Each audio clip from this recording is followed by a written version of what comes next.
आस्था और अंधविश्वास को कैसे पहचानें? आस्था क्या है और लोग अंधविश्वास कर रहे हैं, उसको किस तरीके से पहचानें? आज दोनों संत वेश में छिपे पड़े हैं। मुझे कहने में कोई हिचक नहीं होती, आज सब संत वेश में ही हैं। अध्यात्म आपके लिए क्या है? थोड़ा सा उसमें डीप में बताइए। देखिए, अध्यात्म हमको रावण से राम बनाता है। लगा कि आग दौलत में ये शौक मैंने पाले हैं, कोई पूछे तो कह देना हम कामाख्या वाले हैं। कैसा अनुभव है जब से आपने माँ गोमती की आरती करना शुरू किया है माँ कामाख्या धाम में? तो अनुभव किस तरीके का है? अनुभव बहुत ही अच्छा है, दिव्य है, भव्य है। और मैं तो ये कहता हूँ, जब से वो आरती का शुभारंभ हुआ तब से ये अनुभव नव्य भी है। इसका जो युवा है कहीं ना कहीं आपकी तरफ बहुत ज़्यादा बढ़ रहा है, कथा की तरफ, और आपको काफ़ी अच्छा सुनना पसंद कर रहा है।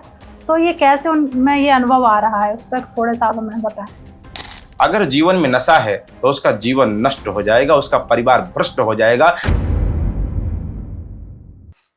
नमस्कार मेरे प्यारे दोस्तों, आपका स्वागत है एक और नए एपिसोड में। मैं हूं आपकी दोस्त, आपकी होस्ट भारती। तो आज का पॉडकास्ट बहुत अनोखा होने वाला है क्योंकि हम इनसे मिलने वाले हैं। वो एक संत नहीं, एक कथावाचक नहीं, एक साधक नहीं, वो है माँ कामाख्या धाम के सेवक के रूप में उनकी पहचान है। आज हमारे साथ स्टूडियो में मौजूद हैं पूजनीय श्री इंद्रेश कौशिक जी महाराज। क्योंकि अगर मैं बात करूं सर की, तो सर की 18वीं पीढ़ी माँ कामाख्या की साधना कर रही है, उनकी सेवा कर रही है। और सर ने टीवी पर आकर श्रीमद् भागवत कथा किया और लाखों लोगों का दिल जीता है। तो अब आपका भी इंतजार खत्म करते हैं और आपसे मिलवाते हैं। स्वागत करते हैं सर का। राधे राधे सर। जय श्री राधे, जय माता दी। कैसे हैं सर आप? बहुत अच्छे, आप विश्वस्त होंगे, मैं इसी कामना करता हूँ। जैसे अभी थोड़ा सा पता चला कि आपकी 18वीं पीढ़ी माँ कामाख्या धाम की सेवा कर रही है, तो थोड़ा सा उसके बारे में पहले जानना चाहूंगी और साथ में उसी से जुड़ा हुआ आपके पर्सनल लाइफ के बारे में। अच्छा लगता है जब हमारे बाबा जी कहते हैं, हमारे बाबा जी के बाबा जी बताते रहे होंगे, हमारे पूज्य पिताजी कहते हैं, गांव के मिलने वाले या आने जाने वाले जो वृद्ध हैं, युवाओं जो आयु में बहुत ज्यादा है, जब वो कहते हैं कि हम 18वीं पीढ़ी में, तो गर्व होता है। आज के करीब 1700 वर्ष पहले माँ कामाख्या धाम में बाबा जयतारी ने एक यज्ञ करवाई थी, विजय यज्ञ के नाम से जानी गई। उस यज्ञ का जो अनुमोदन था, उस यज्ञ को जिन्होंने संपन्न करवाया था, वो थे हमारे पूर्वज श्री राम हरक जी और श्री माता बदल जी, जो कि हम उनके 18वीं पीढ़ी में हैं। तो तब से माँ कामाख्या धाम की सेवा चल रही है। अभी कुछ पीढ़ियों के नाम तो मुझे भी याद होते हैं। अब तो आज एक भ्रांति है, आज व्यक्ति से पूछा जाए तो शायद 2 या 3 पीढ़ी के बाद में नाम वो भूल जाता है। बिल्कुल, उसे नाम याद नहीं होता है। लेकिन यहाँ से एक संदेश भी मैं देता हूँ कि व्यक्ति को अपनी कई पीढ़ियों का नाम याद रखना, नाम स्मरण रखना, ये नितांत आवश्यक है। अभी हमसे बात किया जाए, बहुत लोग पूछते हैं, आप भी प्रश्न कर सकते हैं कि आप बताइए 2-4 पीढ़ी के नाम। तो पीढ़ी के नाम रखने आवश्यक है। अभी ये मेरे लिए गर्व का विषय है कि मैं इंद्रेश, मैं सेवा कर रहा हूँ। मेरे पूज्य पिताजी श्री मैथिली शरण दास जी महाराज वो सेवा कर रहे थे। उनके पूज्य पिताजी हमारे बाबा जी श्री दुर्गा शरण दास जी महाराज वो सेवा किए। उनके पूज्य पिताजी स्वर्गीय श्री रामधार दास जी महाराज, उन्होंने सेवा किया। उनके पूज्य पिताजी श्री गंगा प्रसाद जी, उन्होंने सेवा किया। तो धीरे धीरे करके पीढ़ी दर पीढ़ी वंशानुगत प्रक्रिया चली और हम आज 18वीं पीढ़ी में है, तो बड़ा अच्छा लगता है। बिल्कुल, बहुत अच्छी बात है कि मतलब मैंने पहली बार सुना कि 18वीं पीढ़ी आप हैं और आप भी माँ कामाख्या की सेवा कर रहे हैं। और सबसे बड़ी बात है, आपको ये कथा सुनाने का, कथावाचक बनने की प्रेरणा कहाँ से मिली? देखिए, आज युवा भटका है, वो भटकाव की तरफ जा रहा है, वो अपने मार्ग से भ्रमित है, मार्ग से भटक चुका है, पथ भ्रष्ट हो गया है।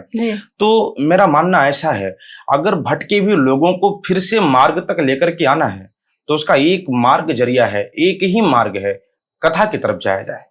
क्योंकि जो सुनते हैं कथा उनकी भक्ति है व्यथा, जो कथा सुनते हैं उनकी व्यथा भक्ति है, उनकी व्यथाएं खत्म होती हैं। तो हम लोग रामचरितमानस में जाएं, रामचरितमानस का अनुमोदन करें, रामचरितमानस को गाएं, रामचरितमानस से शिक्षा लें कि राम जी ने क्या किया है। प्रातः काल उठकर रघुनाथा, माता पिता गुरु नाम ही माथा। मेरे राम जी सुबह उठते हैं, माता पिता को प्रणाम करते हैं, गुरुदेव को प्रणाम करते हैं, जाकर के अपने बुजुर्गों का चरण वंदन करते हैं। ये मानस में सिखाती है, युवाओं को सिखाएंगे हम। इसके बाद में आयुष मांग करहि पुर काजा, देख मन ही मन हर से राजा। आदेश लेकर के नगर का काम करते हैं, बड़ा अच्छा लगता है। बंधु सखा संग ले बुलाई, बन मृगया नित खेलन जाए। मित्रों को साथ में बुला करके वन में जाते हैं मृगया खेलने, बड़ा अच्छा लगता है। तो कथा सुनाने की शौक यहीं से जागृत हुई कि जो हमारे युवा भटके हुए हैं, जो अपने मार्ग से हटे हुए हैं, उनको पुनः मार्ग तक लाया जाए। तो उसका मैंने एक ही साधन देखा कि केवल कथा ही एक मार्ग है, जिससे अपनाने के बाद में, जिसको गहने के बाद में इनको मार्ग तक ला सकते हो। तो हमने कथा का मार्ग पकड़ लिया। तो महाराज जी, आपके लिए श्रीमद् भागवत कथा का असली मतलब क्या है? श्रीमद् भागवत कथा, आजकल तो व्यक्ति कथाओं को बड़े सस्ते में ले लेते हैं। कथा, मैं तो ऐसा देखता हूँ, देखिए मुझे कहना नहीं चाहिए, व्यास गद्दी एक ऐसी गद्दी है कि उस गद्दी पर बैठने के लिए पहले अधिकारी बनना पड़ता है। जैसे हम कहते हैं कि हम डीएम हैं, लेकिन डीएम बनने के कितने आधिकारिक तरीके होंगे जी। हम डीएम बनने के अधिकारी पहले बने, हम कहते हैं कि हम विधायक जी हैं, हम सांसद जी हैं, हम मंत्री जी हैं, हम एसडीएम हैं, तो उसके लिए पहले हमें पात्र होना पड़ता है। तो भागवत जी की कथा हो या राम जी की कथा हो या भगवान भोलेनाथ की या माता जी की कोई भी कथा हो, पहले कथा सुनाने का पात्र बना जाए। पात्रता ग्रहण करना नितांत आवश्यक है। तो श्रीमद् भागवत महापुराण हमको आपको मुक्ति दिलाती है, प्रेत योनि से मुक्ति दिलाती है, पिशाच की योनि से मुक्ति दिलाती है। व्यक्ति अपने जन्म जन्मांतर के जो पाप हैं, कोटि जन्म के पुण्य जब उदय होई यकसंग, छूटे मन की मलिनता तब भावे सतसंग। जब व्यक्ति के करोड़ों जन्मों के पाप कटते हैं, पुण्यों का उदय होता है, तब व्यक्ति के मन में सत्संग जागृत होता है। तो भागवत जी सत्संग जागृत करके व्यक्ति को मुक्ति का मार्ग दिखाता है। तो जो मुक्ति के मार्ग तक ले जाकर के हमको खड़ा कर दे, मुक्ति की सीढ़ी तक, मुक्ति के दरवाजे पे ले जाकर के ठड़वाए, वो भागवत है। बिल्कुल।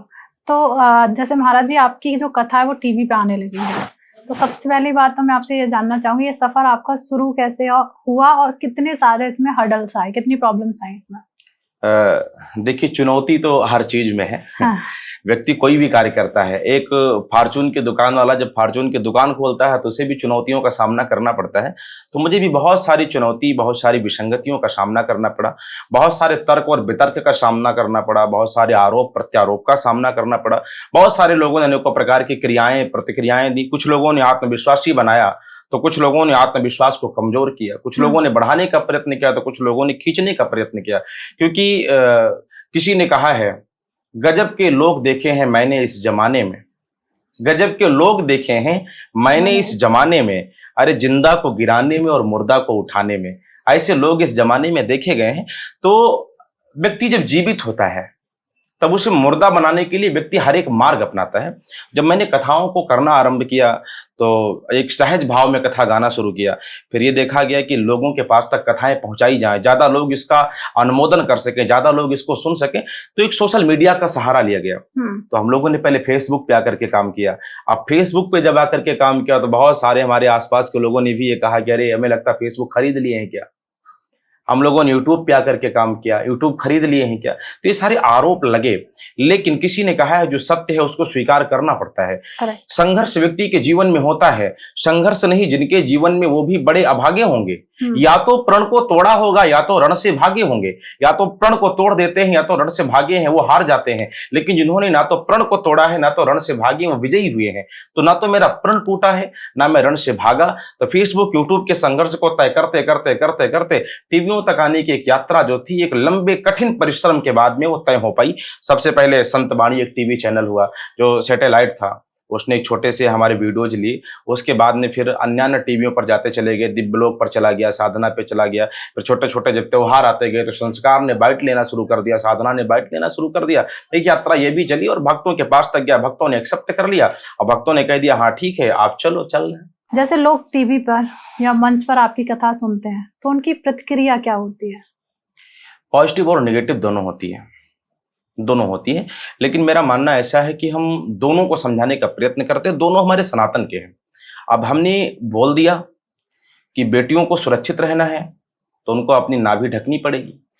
मैंने बोल दिया कि बेटियों को सुरक्षित रखना है तो फटी जींस पहनना बंद करना पड़ेगा। मैंने बोल दिया कि बेटियों को सुरक्षित रहना है तो सड़कों पे जाकर के रील बनाना बंद करें। तो बेटियों को बुरा लग गया तो उनके नेगेटिव थिंक हमारे प्रति आ गए। हमने बोल दिया कि हाँ ठीक है, बेटों को सुबह उठना है, उठ करके माता पिता को प्रणाम करना है, बेटियों को माता पिता को प्रणाम करना है, माता पिता के आदेश को लेकर के घर से निकल के जाना है, व्यापार करना है, व्यवहार करना है, संस्कार करना है, परिवार करना है। आदेश लेकर के माता पिता प्रसन्न हो गए, माता पिता की पॉजिटिव प्रतिक्रिया आ गई। अब बेटों की बेटियों की नेगेटिव प्रतिक्रिया, माता पिता की पॉजिटिव प्रतिक्रिया। तो कथा सुनने के बाद में हम लोगों को दोनों क्रियाएं प्रतिक्रियाएं मिलती, पॉजिटिव और नेगेटिव दोनों। ओके। जब आप कथा मंच पर कथा सुनाते हैं तो भाषा शैली पर भी बहुत ज्यादा आपको ध्यान रखना पड़ता होगा। देखिए भाषा शैली, हम लोग अयोध्या के हैं, जी। और खास करके अयोध्या में रहने वाला जब तक अवधी नहीं बोलता तब तक मजा नहीं आता है। जैसे घर में कोई भले ही कितना इंग्लिश क्यों ना पढ़ ले, फारसी क्यों ना पढ़ ले, अनेकों ज्ञान उसको हो जाए, लेकिन जब छोटे बच्चे के साथ में वो खेलता है तो बच्चे को बच्चे की भाव में आकर के ही उसे बुलाना पड़ता है, उसे तुतला करके बोलना पड़ता है। गोस्वामी जी ने कहा है, जो बालक कहा तोतरी बाता सुनहि मुदित मन पितु अरु माता, यानी बालक तोतली भाषा में बोलता है तो माता पिता प्रसन्न होकर के उसे सुनते हैं। तो भगत हैं, भगत बालक हैं, जो वक्ता है वो पिता के रूप में बैठा है, एक निर्देशक के रूप में बैठा है, तो उसे तोतली भाषा बोलना पड़ेगा, बालक के तोतली भाषा यानी श्रोता के तोतली भाषा सुनना पड़ेगा। तो एक सहज भाव में एक सहज भाषा का प्रयोग हम लोगों को करना पड़ता है। हाँ, जो ज्यादा थोड़ा एक अपने आप को बीबीआईपी कह रहे हैं कि हम बीबीआईपी गेस्ट हैं, तो उनके लिए बहुत सारी भाषाएं हैं। कुल मिला के हम लोग का एक दायित्व होता है कि सबको राम तक लेकर के आना है। वो किसी भी तरीके से आए, वो भाषा के ऊपर आ सकता है तो भाषा से लेके आएंगे, वो प्रयोग से आ सकता है तो प्रयोग से लेके आएंगे, भंडारे से आ सकता है तो भंडारे से लेके आएंगे, वो जैसी भी आना चाहेगा उसे राम तक लेकर के आएंगे। तो महाराज जी, जब आप कथा करते हैं ना, तो कहीं ना कहीं आपकी जो कथा में ना शिक्षा झलकती है। मतलब एक होता है ना, हमेशा कुछ एक डिफरेंट होता है जहाँ पे लोगों को आप अवेयर करते हैं, शिक्षा देते हैं उनको, तो कहीं ना कहीं वो आपकी कथा में झलकती है। देखिए, कथा संस्कार देते हैं। संस्कार का मतलब उच्च कोटि की शिक्षा जी। और बिना संस्कार के व्यक्ति को बताया गया, संस्कार बिना नर ऐसे जैसे अश्व लगाम बिना, जैसे किसी घोड़े को बिना लगाम के छोड़ दिया जाए तो बेकार है, ठीक उसी प्रकार से व्यक्ति को अगर बिना शिक्षा के, बिना संस्कार के छोड़ दिया जाए तो वो बेकार है। तो कथा संस्कार देती है, और संस्कार एक ऐसी वस्तु है जो ना तो बाजार में मोल मिलने वाली चीज है, ना तो भिक्षा में मांगने वाली चीज है, ना तो किसी से उधार लेने वाली चीज है, ना तो हम कहीं कोई चीज अपनी गिरवी रख करके खरीद पाए ऐसी चीज है। ये ना तो मोल मिलती है, ना तो भीख में मिलती है, ना तो दुकान पे मिलती है, ना तो उधार मिलती है। ये केवल कथाओं में मिलती है। करेक्ट। ये संत की संगति में मिलती है, ये प्रवचन में मिलते हैं, ये मठ मंदिर महंतों के पास मिलते हैं, ये देवालय में मिलते हैं। तो हम लोग संस्कार बांटते हैं, हमारी कथाओं में संस्कार चलता है। हम तो कहते हैं राम की कहानी थोड़ा कम सुन पाओ चलेगा, लेकिन संस्कार पूरा सुनाएंगे, और जो आता है उसे संस्कारी बना के ही भेजते हैं। ओके, तो जो आपका आध्यात्मिक अनुभव है, तो वो अपनी कथाओं में अपने जो श्रोता होते हैं उनको आप बताते हैं, किस तरीके से अपने आध्यात्मिक अनुभव को उन लोगों के साथ शेयर करते हैं? एक अच्छा वक्ता वही है जो अनुमान नहीं अनुभव शेयर करे। करेक्ट। पढ़ने को तो हर व्यक्ति जाकर के पढ़ लेगा, लेकिन जिसने अपने अनुभव को शेयर किया है। राम जी मर्यादा पुरुषोत्तम बने, तो मर्यादा पुरुषोत्तम ऐसे नहीं बने, अपने भवन से निकले, वनवास गए। एक चक्रवर्ती सम्राट का बेटा वन वन जाकर के भटकता है, माता ने वनवास मांगा, माता कैकेयी ने कहा 14 वर्ष राम वनवासी, तापस वेश विशेष उदासी। इनका तपसी का वेश होगा, उदासी चेहरा होगा, 14 वर्ष के ये वनवासी होंगे। अगर चाहते तो चक्रवर्ती राजा का बेटा था, जहां होते वहां पर सुख होती, सुविधाएं होती। आज एक सांसद बन जाता है 5 साल के लिए, एक विधायक बन जाता है 5 साल के लिए, तो विधायकी लड़ने से पहले वो स्प्लेंडर से चलता है, लेकिन विधायक बनने के बाद में एंडीवर से चलता है, फॉर्च्यूनर से चलता है, सफारी से चलता है। वो तो चक्रवर्ती राजा के बेटे हैं, उदयाचल से लेकर के अस्ताचल तक उनकी संपत्ति है। जहां राम जी वनवास गए वो संपत्ति भी उन्हीं की है, लेकिन नहीं, उन्होंने वैभव को अपनाया नहीं, सुख सुविधा को लेकर के नहीं गए, नंगे पांव चले हैं, नंगे पांव हो गए हैं। और जब राम नंगे पांव चल करके गया तो राम बन करके, लेकिन जब लौटा तो मर्यादा पुरुषोत्तम भगवान श्री राम बन करके। ये उनका अनुभव बोलता था। तो कथाओं में जो हमारा आध्यात्मिक अनुभव रहा है, धर्म स्थान के दर्शन करने का, संत सेवा करने का, नारी सेवा करने का, एक संत प्रसादी ग्रहण करने का, वो सारे अनुभव बताते हैं। और मेरा मानना ऐसा है कि हम अनुभव जब देते हैं तो जो भगत हैं, जो श्रोता हैं, उन अनुभव को स्वीकार भी करते हैं, और जब बताते हैं कि मेरे साथ में ऐसा हुआ तो मैंने ऐसा किया, तो उस बात को धारण भी करते हैं। तो मैं आज आपसे ना आपकी साधना और पूजा विधि के बारे में जानना चाहूंगी। आप किस तरीके से अपनी साधना करते हैं, आप कैसे पूजा विधि करते हैं? देखिए, कामाख्या के लिए कहा गया, कामाक्षे तुम जगत माता, कामाक्षे तुम जगत पिता, कामाक्षे तुम जगत धात्री, कामाक्षाय नमो नमः। कामाख्या देवी सिद्धपीठम पूज्यम मेधाया तथा अक्षयवर नाथ वरयम च प्रणमामि पुनः पुनः। कामाख्या सिद्ध रूपाय विश्वोत्पत्त्यादि हेतवे तापत्रय विनाशाय श्री कामाक्षाय नमो नमः। माँ कामाख्या सिद्ध रूपिणी है, ये सिद्धि की दात्री हैं। दुर्गा सप्तशती का हम लोग अध्ययन करते हैं। दुर्गा सप्तशती में जो चर्चा मिलती है वो माँ कामाख्या की मिलती है। कामाख्या को हम कामयोगिनी भी कहते हैं, कामाख्या को कामना सिद्ध प्रदा भी कहते हैं, कामना को कामना सिद्ध दात्री भी हम लोग कहते हैं। तो कामाख्या की साधना बड़ी आसान भी है और बड़ी बिरली भी है। ये हमारी आस्था पर डिपेंड होता है, हमारी श्रद्धा पर डिपेंड होता है। श्रद्धा विश्वास रूपिणो याभ्याम बिना न पश्यन्ति। हमारी श्रद्धा और आस्था इस बात पे डिपेंड होते हैं कि हम कितनी आस्था कितनी श्रद्धा माँ के प्रति जागृत करते हैं। वो एक क्षण में प्रसन्न हो जाती है, एक क्षण में प्रसन्न।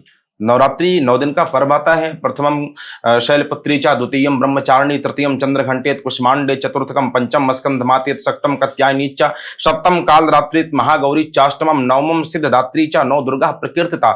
इसीलिए नवरात्रि आती है कि जो भी साधना को धारण करना चाहे वो नवरात्रि में आ जाए। 4 नवरात्रि आई हैं, 2 प्रत्यक्ष नवरात्रि और 2 गुप्त नवरात्रि। गुप्त नवरात्रि साधकों के लिए बनाई गई, साधना करने के लिए, और प्रत्यक्ष नवरात्रि भक्तों के लिए बनाई गई, जो भगत जाकर के निरंतर उनके दर्शन प्रसादी को ग्रहण करते हैं, जो उनके सहज भाव में पूजा करते हैं। सहज भाव के लिए प्रत्यक्ष नवरात्रि और साधकों के लिए गुप्त नवरात्रि बनाई गई। ओके, तो माँ कामाख्या से जुड़ने के बाद आपका कोई एक खास अनुभव क्या या कोई एक चमत्कार आप हमारे श्रोताओं को बताना चाहेंगे? माँ कामाख्या से जब तक हम जुड़े नहीं थे तब तक हम महज सूरज थे, हमारा नाम सूरज हुआ करता था। माँ कामाख्या के जुड़ने से पहले, हालांकि मेरे 18वीं पीढ़ी में तो मेरा पूरा परिवार जुड़ा है, लेकिन मेरा ये व्यक्तिगत निजी अनुभव, जब तक मैं व्यक्तिगत अपने आभास अपने श्रद्धा अपने भाव से उनसे नहीं जुड़ा, तो माँ कामाख्या से जुड़ने के पहले मैं सूरज था। जब थोड़ा सा जुड़ा तो मैं इंद्रेश बना, और जब उनकी पूरी कृपा हुई, जब मैं ऐसा लगा कि किंकर एक पत्थर बन करके गया और जाकर के उनकी सीढ़ी पे गिरा। आज लोग आते हैं मुझ पत्थर पे अपने चरण को रख के उनके दर्शन को पाते हैं, तो आज इंद्रेश से इंद्रेश कौशिक बन गया।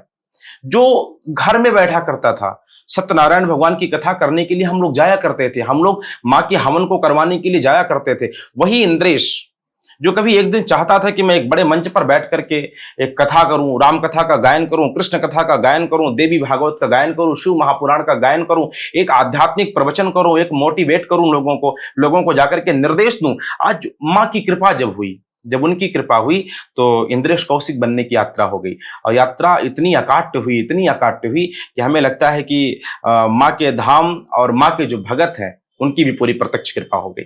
क्या बात है।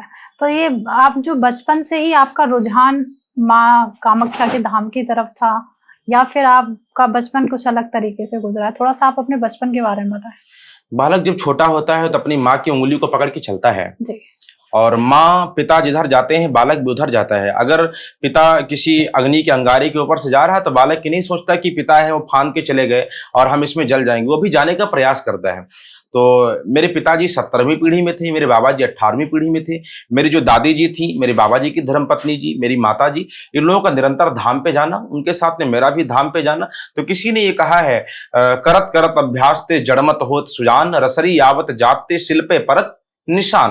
तो रोज रोज जाने से, प्रतिदिन जाने से एक आस्था, एक कनेक्शन होता है, एक तार होता है जो जुड़ता है। तो रोज रोज जाने से तार भी जुड़ना शुरू हुआ, और जब तार जुड़ गया, ये भक्ति का तार जब जुड़ता है तो वो कहते हैं भाव कुभाव अनक आलसहूं, जपत सदा मंगल दिस दसहूं। उनका तार भाव से जुड़ जाएगा तब भी कल्याण कर देगा, और कुभाव से जुड़ जाएगा तब भी कल्याण कर देगा। तो मुझे लगता है कि उनका तार मेरे साथ भाव से जुड़ गया और कल्याण कर रहा है। क्या बात है। तो थोड़ा सा मैं माँ कामाख्या के बारे में, उनकी विशेषताओं के बारे में जानना चाहती हूँ, क्योंकि बहुत कम लोग हैं, कहीं ना कहीं माँ कामाख्या को तंत्र की देवी भी कहते हैं। तो मैं आपके विचारों से जानना चाहती हूँ माँ कामाख्या को। देखिए, कामाख्या 2 हैं। एक तो असम में कामरू माँ कामाख्या जी असम में है, वो कामाख्या और ये कामाख्या दोनों में बहुत अंतर है। जो असम की माँ कामाख्या है वो शक्तिपीठ है, और जो यहाँ पे माँ कामाख्या है जहाँ पे सेवा का अवसर इस दास को मिला वो सिद्धपीठ है। और दोनों में अंतर क्या है? जो असम की माँ कामाख्या है वहां पे माता सती का कटा हुआ अंग गिरा है, माता सती की योनि कट के वहां पे गिरी, तो वहां पे काम रूपिणी माता कामाख्या का प्राकट्य प्रादुर्भाव हुआ है। भगवान श्री महादेव की पत्नी है माता सती, अपने पति के आदेश के बगैर अपने पिता के घर में गई हैं, पिता के द्वारा अपमानित हो गई, माँ के पास में गई, जाकर के बिलख करके रोदन किया है। यज्ञशाला में गई, हो सकता है कि साधुओं के द्वारा, संतों के द्वारा, यज्ञाचार्यों के द्वारा, ब्राह्मणों के द्वारा थोड़ा हमारे पति के नाम, हमारे पति के निमित्त कुछ अच्छत कुछ दाने निकाले गए, वो नहीं मिला। तो माता सती को ऐसा लगा कि मेरे पति का अपमान किया गया। उन्होंने यज्ञ कुंड में कूद करके अपने प्राणों की आहुति दे दिया, और ये कहते हुए अपने प्राणों की आहुति दिया, सती मरत हरिशन बर मांगा, जन्म जन्म शिव पद अनुरागा, अस कही योग अगिन तनुजारा, भयो सकल मख हाहाकारा। अग्निकुंड में कूद करके अपने प्राणों की आहुति दे दिया, अपने तन को जलाया है। भगवान श्री महादेव आए, अपने कंधे पे रख करके घूमे हैं। भगवान विष्णु के चक्र सुदर्शन ने उस अंग को भाग भाग में काट करके गिराया है। तो आसाम प्रदेश में माता की योनि भग कट के गिरा, तो वहां पर माता कामाख्या का प्रादुर्भाव हुआ है। जहां पे उनके अंग कट के गिरे वहां पर शक्तिपीठ बन के तैयार हुई। उसकी सारी चर्चा विस्तृत रूप से दुर्गा चालीसा में हम लोगों को मिलते हैं। हिंगलाज में तुम्ही भवानी, महिमा अमित न जात बखानी, मातंगी धूमावती माता, भुवनेश्वर बंगला सुखदाता, श्री भैरव तारा जगतारण, छिन्न भाल भव दुख निवारण, केहर वाहन शो भवानी, लांगुर वीर चलत तगवानी, ये सब दुर्गा चालीसा में मिलते हैं। तो वहां पे माता सती का कटा हुआ अंग गिरा है। वहां पे तंत्र विद्या होती है, तांत्रिक लोग साधना करते हैं, तंत्र विद्या अर्जित करते हैं। और ये जो मां कामाख्या है, यहाँ पे माता प्रकट हुई है। यहाँ पे माता का जो प्रादुर्भाव हुआ है वरदान देने के लिए हुआ है। दुर्गा सप्तशती मार्कंडेय पुराण से 13 अध्याय निकाले गए। श्री मार्कंडेय पुराण अंतर्गत दुर्गा सप्तशती प्रथमो, द्वितीयो, तृतीयो, चतुर्थो, ऐसे 13 अध्याय निकाले गए। तो वो दुर्गा सप्तशती 13 अध्याय में बना के तैयार की गई। तो यहाँ पे माता प्रकट हुई है। एक वैश्य थे, समाधि वैश्य, एक राजा थे, महाराजा सूरत। दोनों अपने घर से निकाल दिए गए। वैश्य को घर के लोगों ने धन के चक्कर में निकाल दिया और महाराजा सूरत को मंत्रियों ने छल बस पराजित करके निकाल दिया। तो दोनों अपने घर से निकले। विचार किए घर से निकले हैं तो जाएं कहां। तो व्यक्ति जब घर से भागता है तो उसको वन सोचता है, वो शून्य की तरफ जाता है। तो जंगल की तरफ गए। जंगल में महर्षि मेधा मुनि मिले। दोनों को तप करने के लिए कहा। तो कलो चंडी विनायको, इस कलयुग में चंडी की तपस्या करने के लिए कहा। तो माता प्रकट हुई और जब माता जी प्रकट हुई तो वरदान मांगने के लिए कहा। दोनों ने वरदान मांगा है। आज यहाँ पे जो मां कामाख्या ये सिद्धिदात्री है। ओके, जैसे अभी ना बहुत सारे व्यूअर्स हमारे ये नहीं जानते होंगे शक्तिपीठ और सिद्धपीठ में क्या डिफरेंस होता है। जो सिद्धपीठ है वहां पे केवल आकार होता है, यानी शक्ति के प्रादुर्भाव का एक आकार होता है, पिंडाकार। और जो शक्ति पीठ है वहां पे प्रतिमा होती है, यानी वहां पे मूर्ति होती है। जैसे माता सती के जहां जहां अंग है, जहां पे अभी कामरू कामाख्या की बात किया जाए तो वहां पे एक आकार है, मां कामाख्या का स्वरूप बना हुआ है। तो जहां पे शक्ति पीठ है वहां पे प्रतिमा होगी, कोई ना कोई मूर्ति होगी। वहां पे साकार मूर्ति के हम लोग प्रतिमा, साकार मूर्ति की पूजा कर रहे होंगे। और जहां पे सिद्ध पीठ होगी वहां पर केवल आभासी, यानी केवल पिंड बनाया गया होगा, केवल एक पिंड, एक आकार की पूजा करेंगे बस। तो जो मैंने सुना है कि माँ कामाख्या माँ को पीरियड्स आते हैं, जैसे लेडीजों को आते हैं, क्या सच में आते हैं या सिर्फ भ्रांति है, लोगों को एक मिथ बना हुआ है? नहीं, ये भ्रांति नहीं है। असम में जो मां कामाख्या है आज भी श्रावण के महीने में वहां मासिक धर्म को ग्रहण करती हैं।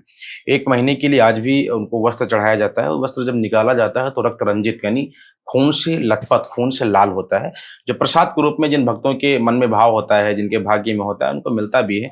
और ऐसा भी कहा जाता है श्रावण महीने में जिनको कोई संतान नहीं है, संतान से वंचित है, संतान रहित हैं, वो सावन में अगर कामाख्या जाकर के कामरू मां कामाख्या का दर्शन करते हैं, जब मां मासिक धर्म में होती हैं, तो उनको संतान की प्राप्ति भी होती है। और ये कोई भ्रांति नहीं है, ये जग जाहिर है, ये हर व्यक्ति जानता है कि सावन में मां मासिक धर्म को प्राप्त करती है। ओके, तो जैसे आपने, हम शक्तिपीठ की बात करना चाहती हूँ मैं आपसे, कि वहां पे लोग कहते हैं कि बलि चढ़ाना बहुत अनिवार्य है। तो क्या सच में वहां पे बलि चढ़ाई जाती है? कुछ पीठ आज भी ऐसे हैं, जैसे हम लोग कामाख्या की बात करें तो कामाख्या में आज भी ये प्रथा चल रही है। धीरे धीरे करके इस प्रथा को हमारे संतों ने, हमारे मनीषियों ने बंद करने का प्रयास किया और लगभग बहुत स्थानों पे बंद हो गया है। लेकिन कुछ स्थान ऐसे भी हैं जहां आज भी ये बलि प्रथा चल रही है, बलि माँ को अर्पित किया जाता है। लेकिन धीरे धीरे मेरा मानना ऐसा है कि माँ को बड़े बड़े जो मनीषी हैं, जो माँ की साधना से उत्प्रोत हो चुके हैं, जो माँ से बात करते हैं, हमारा ऐसा मानना है कि माँ जल्द ही कृपा करेंगे और बलि प्रथा एकदम से विराम हो जाएगी।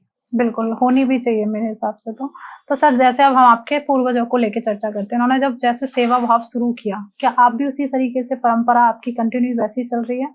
पूजा नियम वगैरह आपके मतलब एकदम वैसे चल रहे हैं, लेकिन प्रत्येक व्यक्ति चाहता है कि कुछ ना कुछ नवाचार उसमें होता रहे। बिल्कुल बिल्कुल। तो नवाचार निरंतर होता रहता है। माँ कामाख्या पीठ में जैसे पहले आरती चलती थी वैसे आरती भी चल रही है। जैसे माँ कामाख्या धाम की पहली सेवा वैसे सेवा भी चल रही है। हाँ, कुछ चीजें ऐसे जैसे कि श्रृंगार की प्रक्रिया बढ़ाई गई। श्रृंगार माँ के रोज नए होते हैं 9 रूप में। वहाँ पे ज्योति की प्रक्रिया बढ़ाई गई, वहाँ पे अखंड ज्योति भी जलती रहती है 9 रूप में। माँ के बगल में आदिगंगा माँ गोमती भी प्रवाहित है। तो ये भी एक नवाचार के रूप में, जैसे अयोध्या हम लोग जाएं तो माँ सरयू की आरती हो रही है, मथुरा वृंदावन जाएं तो वहां पे यमुना जी की आरती हो रही है, हम लोग हरिद्वार जाएं तो माँ गंगा की आरती हो रही है। वैसे माँ कामाख्या धाम में एक नवाचार 16 सितंबर 2021 को आरंभ किया गया, आदिगंगा माँ गोमती आरती का 2021 से अनवरत चल रहा है। और ये भी नवाचार माँ कामाख्या की पूजा में ही सम्मिलित हुआ है। ओके, तो मतलब कैसा अनुभव है जब से आपने माँ गोमती की आरती करना शुरू किया है माँ कामाख्या धाम में, तो अनुभव किस तरीके का है? अनुभव बहुत ही अच्छा है, दिव्य है, भव्य है और मैं तो ये कहता हूँ जब से वो आरती का शुभारंभ हुआ तब से ये अनुभव नव्य भी है। दिव्यता भी है, भव्यता भी है और एक शब्द अपने तरफ से हम जोड़ते हैं नव्यता भी है। क्योंकि 200 मीटर की दूरी में ही माँ गोमती हैं, केवल 200 मीटर की दूरी पे माँ गोमती हैं। तो एक तरफ माँ के धाम में बधाइयाँ बज रहे हैं, बड़े नगाड़े बज रहे हैं, बड़ी बधाइयाँ शहनाइयाँ बज रही हैं और बगल में आदि गंगा माँ गोमती वीरान जैसे पड़ी हैं। तो वहाँ पे उनकी आरती का शुभारंभ जब शुरू किया गया तो एक बड़े आकार में आरती का शुभारंभ हुआ। 16 सितंबर 2021 को ये शुरू किया गया। बड़ी चुनौतियां सामने आई कि ये प्रतिदिन आरती कैसे चल पाएगी। किसी ने कहा 2-4 महीने चलेगी, किसी ने कहा 1 ही महीने चलेगी, किसी ने कहा 1 आध वर्ष चलेगी। लेकिन धन्य है माँ कामाख्या, धन्य है माता गोमती। ये कहा गया है कि आपके भीतर दृढ़ शक्ति होनी चाहिए, करेक्ट। आपके भीतर इच्छा शक्ति होनी चाहिए, आपके भीतर काम को करने का एक विश्वास होना चाहिए। 16 सितंबर 2021 से अनवरत आदि गंगा माँ गोमती की आरती प्रतिदिन शयन आरती चल रही है और आज भी बड़ी दिव्यता, भव्यता और नव्यता से चल रही है। हम लोग 16 सितंबर को उनके गोमती उत्सव को भी मनाते हैं, आरती महामहोत्सव को भी मनाते हैं। नवरात्रि में भी दिव्य भव्य रूप से उसकी आरती होती है और आप तो प्रतिदिन चल ही रहे हैं, तो बड़ा अच्छा अनुभव, वो यात्रा भी बड़ी अच्छी है। क्या बात है। ऐसे ही मैंने थोड़ा सा आपके लिए रिसर्च किया हुआ था कि आपके जो धाम है माँ कामाख्या के धाम में सिद्धपीठ पर एक ना आपने एक नया दीप उत्सव स्टार्ट किया है और काफी बड़ा विराट होता ही चला जा रहा है, तो उस पर आपका अनुभव किस तरीके से कैसे बढ़ रहा है? देखिए, इसमें कहीं ना कहीं सरकार का भी एक बड़ा योगदान है। जब से सनातन की सरकार बनी, मैं किसी सरकार का नाम नहीं ले रहा हूं, जब से सनातन की सरकार बनी, जब से आस्थावानों की सरकार बनी, अयोध्या जी में दीपोत्सव, काशी में दीपोत्सव, मथुरा में दीपोत्सव होना शुरू हुआ। अयोध्या जी में जब पहले लाख का दीपोत्सव हुआ था उसी समय ये विचार में आया था। तो माँ कामाख्या धाम में जब पहला दीपोत्सव मनाया गया 2021 में, तो मुझे बाकायदा याद है महज 5100 दीपों को जलाया गया था, केवल 5100 दीप। दूसरी बार बढ़ाने का प्रयास हम लोगों ने किया था, हमारे कुछ लोग हमारे साथ में जुड़े चुनौतियों के साथ में, तो दीप बढ़ा करके 11,000 दीपोत्सव किए गए। तीसरी बार थोड़ी और इच्छा जागृत हुई कि उसको बढ़ाया जाए, तो अन्य बहुत सारे लोग उसमें जुड़े, बहुत लोगों का सहयोग आया। किसी ने दीप का सहयोग किया, किसी ने तेल का सहयोग किया, किसी ने बत्ती का सहयोग किया। बस यूं कह ले कि लोग मिलते गए, कारवां जुड़ता गया, लोग मिलते हुए बढ़े। तो तीसरी बार को जब दीपोत्सव आया तो 22 अक्टूबर को हुआ। तो 22 अक्टूबर को 18 अक्टूबर पे ये पता नहीं था कितने दीप जलाए जाएंगे, तो ये विचार हो रहा था 18 अक्टूबर को कि शायद अगली बार 11 हुआ था, इस वर्ष 15,000 या 21,000 किया जाएगा। लेकिन माँ को कुछ और मंजूर था। तीसरी बार दीपोत्सव 51,000 दीपों का हो गया। चौथी बार ये दीपोत्सव 1 लाख प्लस हुआ और 5वीं बार ये दीपोत्सव 2 लाख जलाए गए। तो पिछले वर्ष जो दीपोत्सव हम लोगों ने किया है 2 लाख दीपों को जला के किया है और माँ की कृपा रही, लोगों का स्नेह रहा, लोगों की ये जुड़ाव साथ में बने रहे, तो दीपोत्सव और विराट किया जाएगा। और विराट इसको हम लोग 11 लाख तक ले जाने के पूरे लक्ष्य में है और माँ कृपा करेंगी, जरूर जाएगा, क्योंकि भीतर आत्मविश्वास है। और माँ कहती हैं जाकी जा पर सत्य स्नेहु, सोते हैं मिले न कछु संदेहु। हमें स्नेही होकर के मांगना है, उनकी करुणा में कोई कमी है नहीं, पात्रता में हमारे कमी रह गई, तो देने के लिए बैठी हैं, हम मांग रहे हैं, वो देंगे जरूर। दीपोत्सव हम लोग 11 लाख तक लेके जाएंगे। क्या बात है सर। तो सर जैसे आप कथा करते हैं, कथा समाप्त होने के बाद लोगों के सबसे ज्यादा प्रश्न कौन से पूछे जाते हैं, आपसे क्या पूछते हैं वो लोग? बहनें आती हैं, भाई जो युवा लोग आते हैं, तो युवाओं के अक्सर ज्यादा तक प्रश्न होते हैं कि कुछ ऐसा बताइए कि मुझे नौकरी लग जाए। जो माताएं आती हैं, जो बुजुर्ग हैं, वो कुछ ऐसा बताइए कि अब बहू प्रताड़ित कर रही है, बेटा प्रताड़ित कर रहा है, वृद्धाश्रम जाने के लिए कह रहा है। जो नौकरी कर रहे हैं वो आते हैं, महाराज जी कुछ ऐसा बताइए, शांति नहीं है, कमाते तो बहुत है लेकिन अब शांति नहीं है। तो ये प्रश्न, ये लौकिक प्रश्न होते हैं और सहज भाव में नौकरी मिल जाए, शांति मिल जाए, बहू प्रताड़ित कर रही है, बेटा प्रताड़ित कर रहा है, वृद्धाश्रम चले जाएं, तो लोगों के प्रश्न होते हैं। लेकिन सारे प्रश्नों का केवल एक ही उत्तर होता है, केवल एक उत्तर होता है कि अगर अपने मन की शांति को लेना चाहते हो, व्यथाओं से भगना चाहते हो, अगर चाहते हो भग जाए व्यथा, तो अपने शरीर में अपना लो कथा, कथा के शरण में आ जाओ। क्या बात है सर, बहुत बहुत खूबसूरत। तो जैसे अभी आपका जो कथा करने का कहाँ योजना बना रहे हैं, कहाँ तक आप अपनी कथा को पहुंचाना चाहते हैं? भारत देश में तो लगभग बहुत सारे राज्यों में, प्रांतों में कथाएं हो चुकी हैं और अभी हम जहां दिल्ली बैठे हैं, ये भी आने का एक सौभाग्य, यहाँ भी हम लोग आ चुके हैं। तो भारत देश में लगभग कई राज्यों में हुआ है। विदेश तक भी जाने की योजना थी नहीं, लेकिन माँ की कृपा हुई, विदेश तक भी हम लोग चले गए। थाईलैंड आदि देशों में हम लोगों ने कथाओं का गायन किया। बाकी जहां जहां माँ चाहेंगी, एक ही इच्छा है, गली गली में ऐलान होना चाहिए, हर मंदिर में राम होना चाहिए। गली गली में ऐलान होना चाहिए, हर मंदिर में राम होना चाहिए, मिलने के बाद में इतना तो गुणगान हो, जब मिले एक दूसरे से तो जय श्री राम होना चाहिए। पूरा देश राम में, पूरा विश्व राम में बन जाए, यात्रा तब तक चलाएंगे। क्या बात है, क्या बात है, बहुत खूबसूरत सर। तो जो आज की युवा पीढ़ी है कहीं ना कहीं इन चीजों से वंचित है, वो इतने जल्दी से कनेक्ट नहीं होते, तो उन लोगों को किस तरीके से आप कनेक्ट करेंगे, कैसे उनका आकर्षण आप बढ़ाएंगे तो कथा की और उनका रुझान बढ़ जाए? ये प्रश्न अभी 1 वर्ष पहले का है कि हमारे जो युवा हैं ये भटके हुए हैं। पिछले 1 वर्ष से हम लोग झांक करके देखें तो हमारा युवा सनातन के प्रति, धर्म के प्रति, राम के प्रति, भगवत चर्चा के प्रति बड़ा अग्रसर हो रहा है। 1 वर्ष 2 वर्ष पहले जब युवा फ्री होता था तो ये ऑर्केस्ट्रा करवाता था या वैश्याओं को बुला करके वैश्या नृत्य करवाता था। करेक्ट। लेकिन आज का युवा जब अपने आप को फ्री महसूस करता है तो ये राम कथा करवाता है, दुर्गा प्रतिमा यानी दुर्गा जी की प्रतिमा को बैठाता है, दुर्गा पूजा करवाता है, रामलीला करवाता है, रासलीला करवाता है। आज का युवा जब फ्री होता है तो राम जन्मभूमि मंदिर के लिए आंदोलन करता है, कृष्ण जन्मभूमि मंदिर के लिए आंदोलन करता है। आज का युवा जब फ्री होता है तो राम को गाली देने वाले को मुंहतोड़ जवाब देता है और ये कहता है, सह सको यदि प्रतिघात मेरा, मुझ पर आघात तभी करना, भयभीत पराजय से यदि हो रण की शुरुआत नहीं करना। तो आज का युवा अब ज्यादा भटका नहीं है, जगाने वालों ने जगाया, लोगों ने जगाया, अब हम लोग भी जगाने का काम कर रहे हैं। ये भगे हुए जो अभी भी थोड़ा मोड़ा भगे हैं उनको हम लोग लाइन पे लेकर के आएंगे, और जो बिल्कुल भी लाइन पे नहीं आ रहे हैं, जो कहते हैं कि मैं राम के पास तक जाऊंगा ही नहीं, उनको अपने डीएनए टेस्ट करवाने की आवश्यकता है। क्या बात है सर। तो जो युवा पीढ़ी है उनको अध्यात्म का सही मतलब कैसे पता चले? अध्यात्म आपके लिए क्या है, थोड़ा सा उसमें डीप में देखिए, अध्यात्म हमको रावण से राम बनाता है, अध्यात्म हमको कंस से कृष्ण बनाता है, अध्यात्म हमको हिरण्यकश्यपु से मां दुर्गा बनाता है, अध्यात्म हमको भटकी हुई बेटियों से महारानी लक्ष्मीबाई बनाता है, मदालसा बनाता है, गार्गी, अहिल्या, अनसुईया, सीता, राधा, रुक्मिणी बनाता है। तो अध्यात्म एक ठोस आधार है जिसपे खड़े होकर के हम मंजिल से पूरे विश्व को नाप पाएंगे, पूरे विश्व को देख पाएंगे। अध्यात्म वो सीढ़ी है जहां पर बनवासी राम को भी चक्रवर्ती सम्राट बनने का मौका मिलता है।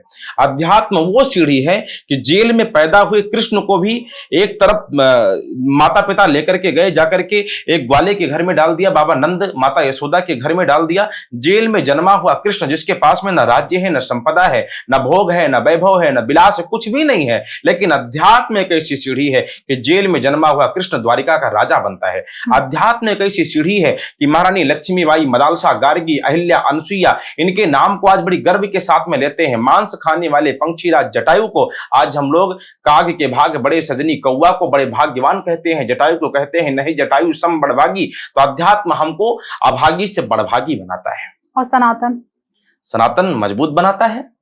सनातन में हमारा जन्म हुआ है, सनातन में हम जी रहे हैं। सनातन जब तक जीवंत है तभी तक हमारा प्राण है, सनातन जब तक जीवंत है तभी तक हमारा जीवन है। बिना सनातन के कुछ भी नहीं है।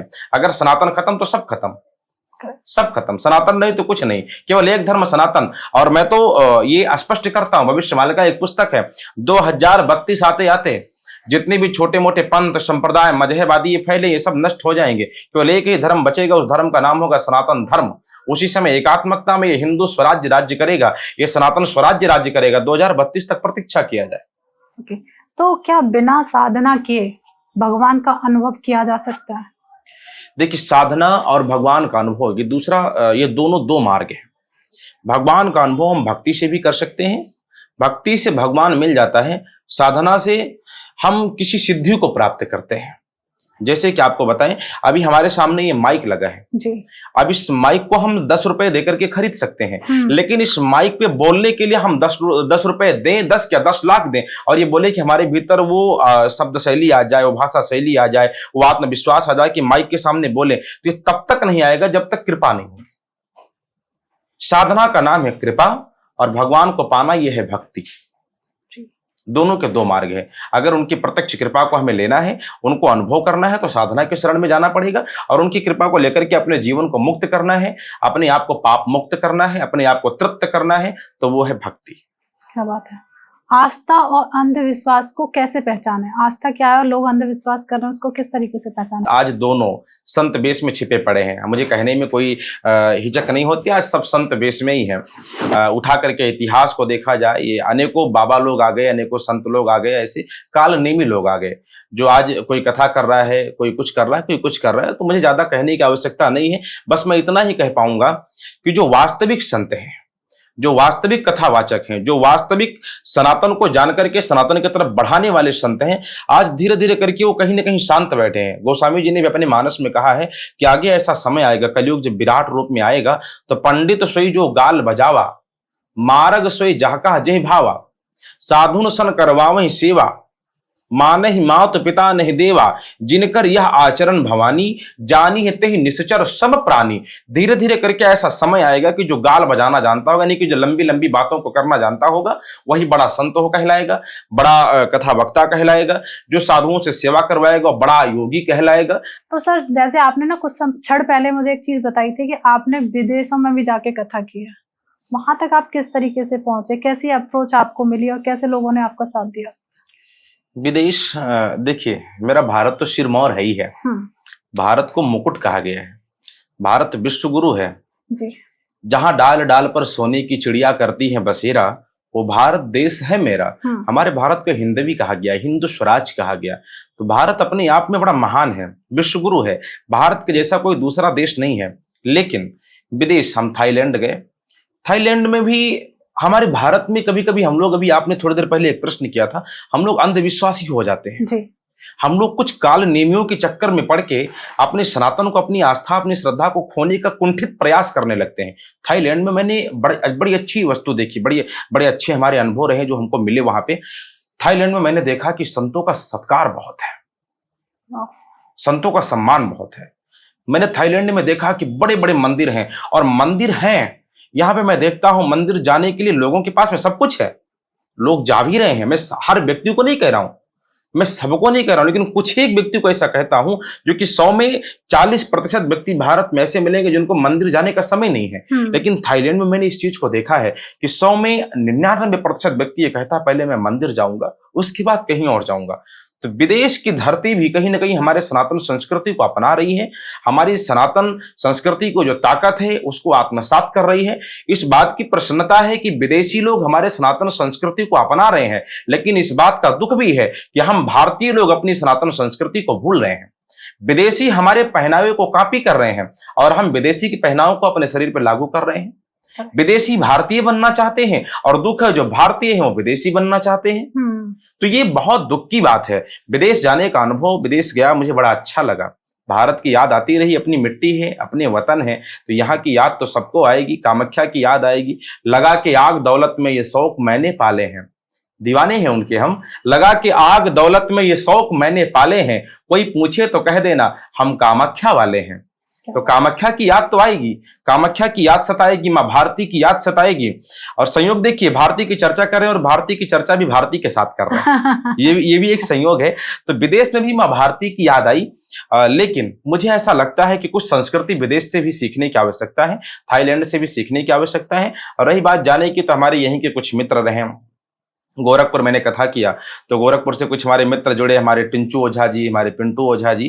तो इन लोगों के जरिए हम लोग थाईलैंड गए, जाकर के कथा का गायन किया। लेकिन जब वहां पे कथा का गायन किया, गए तो 2 लोगों के जरिए, लेकिन जब वहां गए तो किसी ने कहा, अभी मैंने थोड़ी देर पहले कहा था, बंधु सखा संग ले ही बुलाई, बन मर गया नित खेलन जाई। तो जब वहां पे गए तो मित्रों की सूची बढ़ी, मित्रों की संख्या बढ़ी, और जाने के बाद में अनेक मित्र बन गए। लेकिन कुछ मित्र ऐसे बने जो अंतरंग, हृदयांगम हो गए। अभी आज भी इस कार्यक्रम के जरिए हम जिनके आवास पे, जिनके घर में रुके हैं, हमारे परम मित्र, हृदय स्पर्शी मित्र हमारे सोनू दुबे जी, अभी हम उन्हीं के यहाँ रुके। वो भी गोरखपुर के निवासी हैं, दिल्ली नोएडा में भी उनका घर है, दिल्ली में भी उनका घर है। तो हम सोनू जी के घर पे ही रुके हैं, तो बड़ा अच्छा लगता है। वहां के मित्र जुड़े और सोनू जी के जरिए हम लोग पुनः थाईलैंड जा रहे हैं। हमारे टिंचू जी, पिंटू जी हम लोग को पुनः बुला रहे हैं। वहां के जो पूज्य महाराज जी हैं वो लोग पुनः बुला रहे हैं। तो सबका वहां पे जो एक मिलाप हुआ, उन लोगों के द्वारा जो हमको एक सत्कार मिला, उन लोगों के जरिए जो हमको वहां पे एक सम्मान मिला, ऐसा लगा कि हाँ, मतलब ये अपने आप में मुख से हम इसको वर्णित कर दे, वाणी से बताएं, ये संभव नहीं। किस तरीके से लोग जुड़ते चले जाते हैं और मिलते चले। जब लोगों की चर्चा हो ही रही है तो आपकी कथा से कोई एक व्यक्ति जुड़कर उसकी लाइफ चेंज हुई हो, तो उसके बारे में थोड़ा सा आप हमें बताएं। बहुत ऐसे लोग हैं। हम लोगों ने एक विशेष तौर से फोकस किया है नशा मुक्त पे, जी। क्योंकि नशाओं को मैंने देखा है, लोग शराबी हो गए और शराबी के परिवार को उजड़ते हुए मैंने देखा है। एक शराबी के स्त्री के मांग के सिंदूर को मिटते हुए मैंने देखा है। एक शराबी के बेटी के अरमान को घुटते हुए मैंने देखा है। एक शराबी के बेटे की इच्छाओं को मरते हुए मैंने देखा है। एक शराबी के परिवार को बिखरते हुए मैंने अपने नेत्रों से देखा है। इसलिए हम लोगों ने पहले नशा पे एक फोकस किया, कथाओं के माध्यम से लोगों को नशा मुक्त बनाने का एक प्रयास किया। बहुत ऐसे लोग हैं, हमारे एक मित्र जी हैं, संयोगवश वो दिवाकर यादव जी हैं, तो वो कथा से प्रेरित हो गए, वो धाम पर आए और उन्होंने ऐसा बताया कि इस प्रदेश के, हमारे उत्तर प्रदेश के भी एक बड़े राजा हैं, उनके करीबी भी हैं, ये भी बड़ा अच्छा लगता है, तो धाम पे आए। बोले महाराज जी, इन्होंने आपकी कथा को सुना है और सुनने के बाद में ऐसा हुआ कि नशा को छोड़ दिया। मैंने बहुत ऐसी पोस्टें अपनी बाद में देखी, अखबार में अपनी न्यूजों को मैंने देखा कि हम कथा करके वापस आए तो वहां पे लोगों ने एक नशा मुक्ति का अभियान चलाया और एक साथ में संकल्प लिया है कि आज के बाद नशा नहीं करेंगे। तो लोगों की जिंदगी तो बदली है, बहुत बदली है, लेकिन मुझे इस बात का गर्व है वो हमारी कथा से बदली हो या सनातन की प्रेरणा से बदली हो या मां कामाख्या की कृपा से बदली हो। बदलना सबको चाहिए, नशा से हर व्यक्ति दूर रहे। अगर जीवन में नशा है तो उसका जीवन नष्ट हो जाएगा, उसका परिवार भ्रष्ट हो जाएगा, उसके बेटे उसकी बेटियां हर प्रकार से तबाह हो जाएंगी। तो नशा से बिल्कुल मुक्त हो जाए। बिल्कुल। जब हम बात कर रहे हैं चमत्कारों की, तो चमत्कार मुझे थोड़ा सा माँ सिद्धपीठ आपका जो माँ कामाख्या का मंदिर है, वहां का कोई एक ऐसा चमत्कार, कोई एक ऐसी कथा आप हमें जरूर बताएं जिससे लोगों को और विश्वास होने लगे।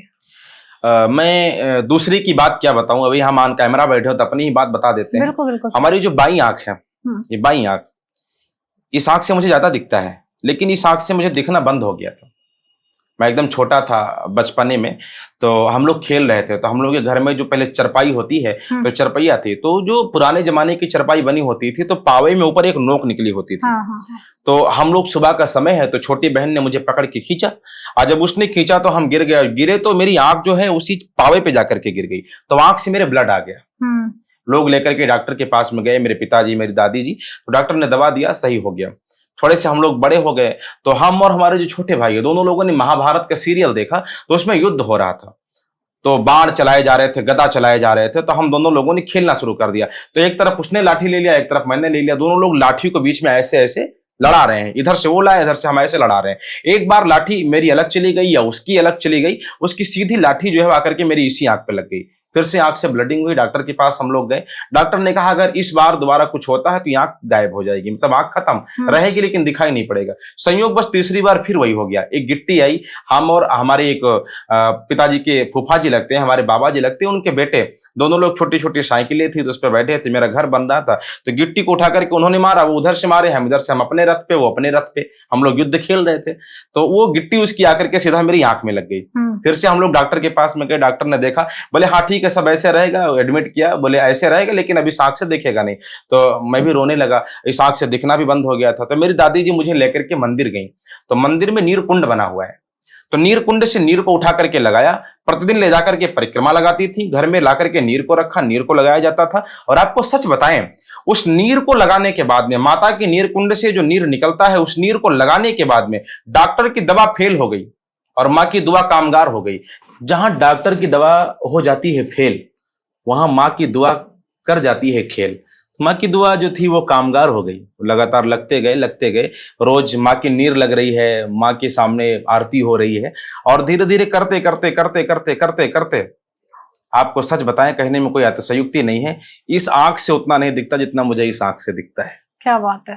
माँ के धाम पे एक हमारे डॉक्टर साहब सुंदरलाल यादव जी, मिसरौली गांव पड़ता है, शायद कि वो भी सुन रहे हो, सुनेंगे तो शेयर भी जरूर करेंगे। तो सुंदरलाल यादव जी उसी गांव के हैं, नीरज मिश्रा जी, हमारे एक और हैं मित्र अभिनव जी, ये सारे लोग हमारे ही यहाँ के एक मित्र हैं अखिलेश मिश्र जी। ये लोग ऐसे लोग हैं जिनको एकदम कई मतलब पुत्र की आशा छोड़ देने के बाद में पुत्र की प्राप्ति हुई है। इन्होंने ये मान लिया था कि मुझे बेटा नहीं होगा, बेटियां हैं लेकिन बेटा नहीं होगा, इन्होंने ये मान लिया था। सुंदरलाल जी की अवस्था आज ऐसा लगता है कि वृद्ध हो गए हैं, इतना बड़ा बेटा हो गया, हट्टा कट्टा एकदम है। हमारे अखिलेश जी एकदम वृद्ध हो गए। हम लोग उनकी जो वाइफ है उनको दादी जी कहते हैं, हम लोग उनकी वाइफ को सब लोग मझिला मझिला जी कहते हैं, हम लोग उनको दादी कहते हैं। और दादी का जो बेटा है वो गोदी में खिलाती है, अरे अब ये माँ की कृपा ही तो है। नीर लगाने के बाद में आंखें, गई हुई आंखें, जो आंखें खत्म हो गई, भ्रष्ट आंखें, वो सही हुई हैं। माँ के धाम जाने के बाद में जो निपुते हैं, उनके पूत की प्राप्ति यानी पुत्र की प्राप्ति हुई है। माँ के धाम पहुंचने के बाद में हम इतना ही कह सकते हैं, जाकी जा पर सत्य स्नेहु, सोते ही मिले न कछु संदेहु। क्योंकि माँ का काम ही है, अगर माँ ने ममता लुटाई न होती तो ममता मई माँ कहाई न होती। फटकार दे माँ, दुत्कार दे माँ, मगर अंत में लाल को प्यार दे माँ।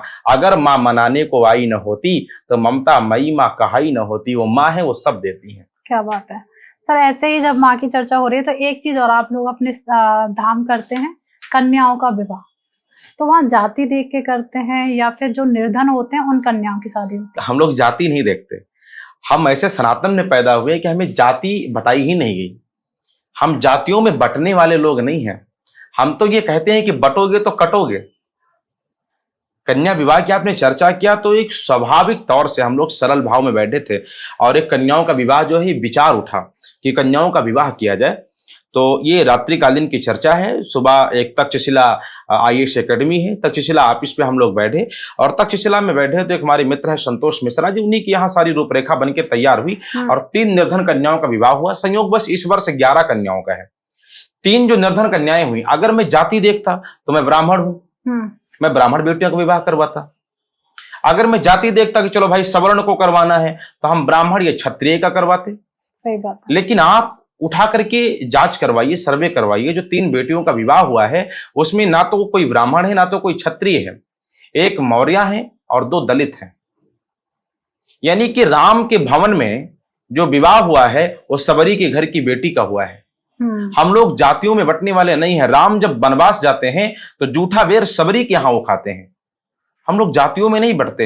हमारे यहां तो कहा गया है ब्राह्मणों मुखमासी दबाहु राजन्या करता, मुख से ब्राह्मणों की उत्पत्ति हो गई है, भुजाओं से क्षत्रियों की उत्पत्ति हो गई है, पेट से वैश्य की उत्पत्ति हो गई है, चरणों से हरिहरों की उत्पत्ति हो गई। तो क्या जो छोटे हैं वो छोटे हो गए? नहीं। आज भी हम भगवान के शरण में जाते हैं तो जाकर के उन्हीं को माथा नवाते हैं।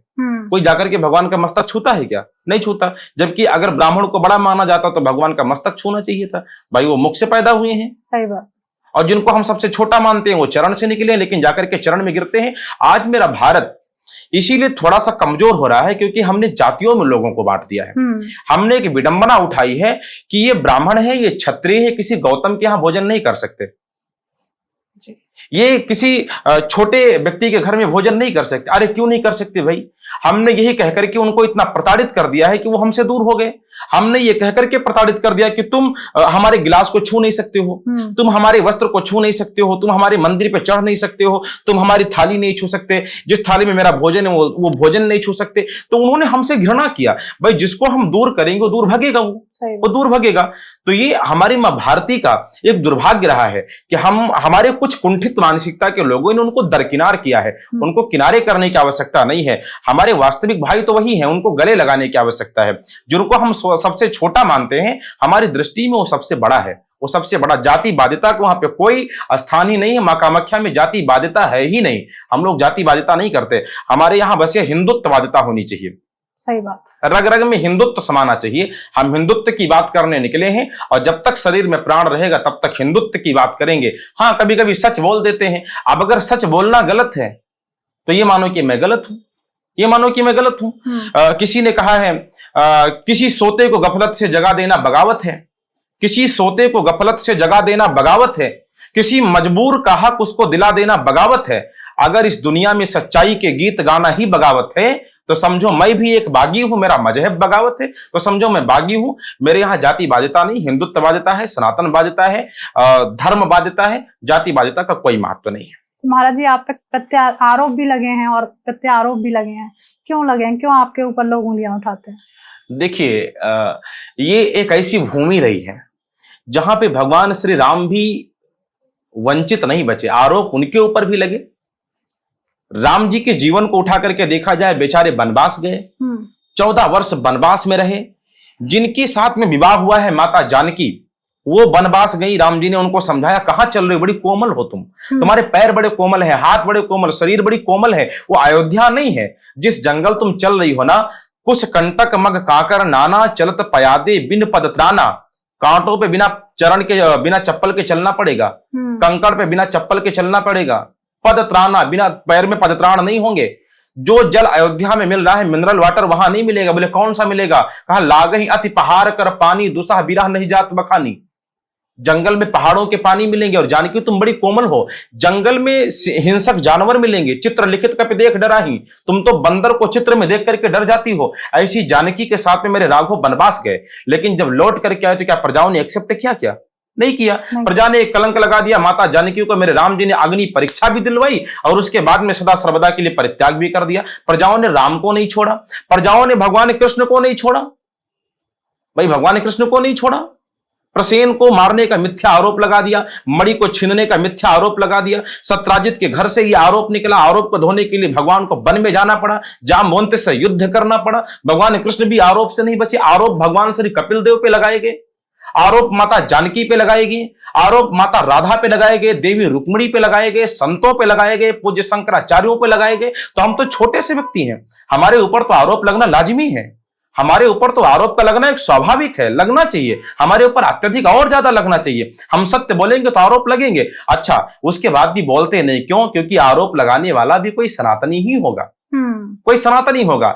आरोप लगाने वाला भी हमारा कोई हिंदू भाई ही होगा। आरोप लगाने वाला भी हमारा दूर का कोई भाई ही लगेगा। इसलिए हमारा भाई है, आरोप लगा रहा है, लगाने दीजिए। एक न एक दिन उसको भी जगा ले जाऊंगा, एक दिन उसको भी जगाऊंगा। ये तय है कि उसको जगा के ही जाऊंगा, सोता छोड़ के नहीं जाऊंगा, जगा के जाऊंगा। और जिस दिन वो जगेगा उस दिन भी सामने आकर के दंडवत करेगा, महाराज ये आरोप मिथ्या आरोप थे, आरोप अच्छे नहीं थे, स्वीकारने वाले नहीं, ये मिथ्या आरोप। तो हम आरोप से डरने वाले लोग नहीं हैं, हम परिश्रम करने वाले लोग हैं। संत का चोला अगर पहने हैं तो राम नाम की यात्रा लेके निकले हैं, और जब तक जग जाहिर नहीं कर देंगे तब तक सोएंगे नहीं। यात्रा अनवरत ऐसे चलती रहेगी। एक प्रश्न है महाराज जी कि लोगों ने अपने जीवन में कुछ गलत किया, आगे जाके उन्हें पता चलता है कि ये गलत है, चाहे वो नॉनवेज खाना हो गया हो या कुछ ऐसी गलतियां जो कहीं ना कहीं गलत साबित होती है। तो क्या अगर वो भगवान की शरण में आ जाते हैं, भागवत कथा की शरण में आ जाते हैं, क्या उन पापों को भी काटा जा सकता है? हमारे राम के शरण में, हमारे भागवत, हमारे रामायण के शरण में इतनी ताकत है कि सदन कसाई को स्वर्ग मिल जाता है। हमारे राम के शरण में, रामायण के शरण में इतनी ताकत है कि मांस खाने वाले जो जटायु हैं, हड्डी को नोच नोच करके खाने वाला एक पंक्षी राज जटायु, उसको उठा करके मेरा राघव अपनी गोदी में बैठाता है और सबसे बड़ी उपाधि देता है। विचार करना, सबसे अधम पंक्षी को सबसे बड़ी उपाधि, मांस खाने वाले पंक्षी को परमात्मा पिता कहता है। कछुक दिन तात अबो जी लीजो, हे तात, हे जटायु, थोड़े दिन जी जाइए, चल के आप अयोध्या में राज्य करिए। जो राम के शरण में आ गया, जो रामायण के शरण में आ गया, जो भागवत के शरण में आ गया, उसके पाप नहीं। मेरे राम जी कहते हैं, एक छोटा सा प्रसंग याद आ गया। रावण के भवन से विभीषण जी निकले, रावण ने एक लात खींच करके मारा, अस कही कि इन्हें चरण प्रहारा, अनुज गहे पदवार ही बारा। विभीषण जी निकले, निकल करके राम जी के पास गए। तो राम जी ने अपने दूतों से पहले पूछा, सुग्रीव से पूछा, सुग्रीव राजा थे, तो कहा ये क्या किया जाए, ये शत्रु आया है शरण में, क्या किया जाए? तो सुग्रीव ने कहा, जान न जाए निशाचर माया, काम रूप के कारण आया, राखिए बांध मोहि असभावा, सखा नीत तुम नीक विचारा। मेरा तो मन यह है कि इसको बांध लिया जाए। तो मेरे राघव ने कहा, बांधेंगे नहीं, अगर ये मेरे शरण में आया है तो इसको मुक्त करेंगे, मेरे शरण में जो आता है उसको स्वीकार कर लेते हैं। कहा लेकिन ये शत्रु है, ये निशाचर है, ये राक्षस है, आप कैसे स्वीकार कर लेंगे? तो मेरे राम जी ने कहा, राक्षस ये बहुत बड़ा पापी होगा ना? बोले हाँ। तो मेरे राघव ने एक चौपाई गुनगुनाई और मेरे राम जी ने कहा कि मेरे शरण में ऐसे व्यक्तियों को भी शरण दिया जाता है। बोले कैसे? कहा, कोट विप्र बध लागहि जाऊ, आए शरण तजो नहीं ताऊ। जिनको करोड़ों ब्राह्मणों को मार देने का अपराध भी लगा हो, करोड़ों गौवध करने का आरोप भी लगा हो, अगर वो मेरे शरण में आ गए तो आए शरण तजो नहीं ताहू। सन्मुख होय जीव मई जबहि, जन्म कोट अघनासहि तबहि। बहुत बड़ा पापी व्यक्ति भी जब भगवान के शरण जाकर के भगवान के सामने खड़ा होता है तो भगवान कहते हैं, सन्मुख होय जीव मई जबहि। जैसे जीव मेरे सामने होता है तैसे उसके सारे पाप अपने आप कट जाते हैं। जन्म कोटि अघनासहि तबहि, यानी 1 करोड़ जन्म का जो पाप है वो जैसे मेरे सामने आता है तैसे खत्म हो जाता है। अब आप ही मेरे प्रश्न का उत्तर दीजिए, अगर पापी भगवान के सामने गया और 1 करोड़ जन्म के पाप उसके नष्ट हो गए तो क्या वो पापी हो गया कि भगत? भगत हो गया। अगर भगत हो गया तो भगवान का प्रेमी हो गया, अगर भगवान का प्रेमी हो गया तो भगवान के धाम में उसका भी वास हो गया। क्या बात है। तो सर जैसे आप साधक भी हैं, जैसे हमने स्टार्टिंग में बात हुई थी, तो आप साधक भी हैं, तो साधना करते टाइम आपने कौन कौन सी चुनौतियों को फेस किया था? साधना करते समय ये तय है कि जितनी बार आप राम के शरण में बढ़ेंगे, यही सर आवत अति कठिनाई, राम कृपा बिनु आई न जाई, स्वही जानत जिह देत जनाई, जानत तुम ही होई जाई। जब हम उनके शरण की तरफ बढ़ते हैं, उनके मार्ग की तरफ आगे बढ़ते हैं, जैसे हमें छत पे जाना है, हमें छत से पूरे दिल्ली को देखना है, तो छत पे जाने के लिए सीधा रास्ता नहीं है, छत पे जाने के लिए हमें सीढ़ियों पे चढ़ना पड़ेगा। एक कदम यहाँ है, दूसरे हम ऐसे सीधे नहीं रख सकते, तो दूसरे कदम को रखने के लिए ऐसे उठना पड़ेगा, थोड़ा सा ताकत लगाना पड़ेगा, यानी कि दूसरी सीढ़ी हमें छत पे जाने से रोक रही है। तो दो भाव लिया जाए, एक तो दूसरी सीढ़ी रोक भी रही है, और दूसरा भाव दूसरी सीढ़ी पर पैर रखेंगे तो 2 फीट ऊपर भी कर देगी वो, यानी 2 फीट वो ऊपर भी कर देंगी। तो इसी प्रकार से असाधारण चुनौतियां भी आती, साधारण चुनौतियां भी आती। जितनी बार हम उनके भक्ति भाव की ओर आगे बढ़ते हैं, विहंगम दृष्टि को देखने का प्रयास करते हैं, उतनी बार कोई ना कोई राक्षस, कोई ना कोई कालनेमी आता है जो हमें भटकाने का प्रयास करता है। ये मन हमारा भटकता है। मन एवं मनुष्याणाम कारणम बंध मोक्षयो, ये मन ही मनुष्य के बंधन और मोक्ष का कारण है। ये मन हमारा भटकता है, मना चंचला भवत, मन भटकता है, और जब मन भटकता है तो हमारे ध्यान अलग जाते हैं, हमारी आस्था, हमारी श्रद्धा कहीं अलग जाती है। लेकिन जब राम की कृपा हो जाती है, जब राम अपनी कृपा कर देता है, तो स्वयं जानत जिह देत जनाई, जानत तुम ही हो जाई। जब राम कृपा करता है तो कोई कालनेमी पास भटकने भी नहीं पाते, क्योंकि हमारे हनुमान जी कहते हैं, भूत पिशाच को निकट न झाके, कोई उनके पास भी नहीं आ सकता। तो सर, कोई एक श्रीमद् भागवत कथा का कोई एक कथा आप हमारे व्यूअर्स को सुनाना चाहेंगे, छोटी सी? भागवत जी तो बड़ी विराट है। भागवत जी विराट नहीं, हम ये कह सकते हैं कि हरि अनंत, हरि कथा अनंता। हरि का तो कोई पार पाया जा सकता है, लेकिन हरि की जो कथा है अनंता, यानी उसका हम कोई पार नहीं पा सकते, वो अपने आप में बहुत ही विराट है। लेकिन भागवत जी की कथा को हम लोग लें, और भागवत जी की कथा की आपने कहा कि कोई प्रसंग सुनाया जाए, तो भागवत जी में बहुत अच्छे प्रसंग है, लेकिन एक प्रसंग बड़ा प्यारा लगता है, प्रहलाद जी का चरित्र। प्रहलाद जी का चरित्र बड़ा प्यारा लगता है। प्रहलाद जी के चरित्र से हम लोग सीखें। एक निशाचर, एक राक्षस का बेटा, प्रहलाद के पिता का नाम हिरण्यकश्यपु है, और प्रहलाद से हम लोग सीखें। प्रहलाद की माता का नाम कयाधु है, पिता राक्षस है, माता भगत है। पिता निशाचर है और जो माता है वो भगत है, लेकिन प्रहलाद भगत पैदा हुआ। प्रहलाद भगत पैदा हुआ, कारण हिरण्यकश्यपु तपस्या करने के लिए गए, लौट के आए, उन्होंने जाकर के ओम ब्रह्म देवाय कहा, एक पंक्षी ने नमो भगवते वासुदेवाय कहा, कयाधु ने 108 बार राम का नाम मुख से निकलवाया, और नमो भगवते वासुदेवाय 108 बार 12 अक्षर मंत्र का जप किया। गर्भ से जिस बेटे का जन्म हुआ, प्रहलाद भगत पैदा हो गया, और प्रहलाद ने यह शिक्षा दिया है। हिरण्यकश्यपु को मारने के लिए भगवान का अवतार हुआ, नरसिंह अवतार। हिरण्यकश्यपु को मार करके समाप्त किया, प्रहलाद को बुलाया, बोले बेटा प्रहलाद अब कुछ मांगो। भागवत जी में यही सीखने की आवश्यकता आज के बेटों को है। आज उन बेटों को यहां से शिक्षा लेनी चाहिए जो थोड़ा सा कमाने लग गए, थोड़ा सा स्टेटस क्या बन गया, थोड़ा सा 10 व्यक्ति जानने क्या लग गए, अपने पिता को छोड़ देते हैं, अपने पिता से दूर हो जाते हैं, बोले मैं सब कुछ मेरा है, मैं और मोर तोर तय माया। उन बेटों को सीखना चाहिए। यहाँ पे भगवान ने बुलाया प्रहलाद को, बोले क्या मांगते, कुछ मांग लो, एक आध वरदान मांगो। प्रहलाद ने कहा चाहिए नहीं। बोले मांग लो, कुछ तो मांगो।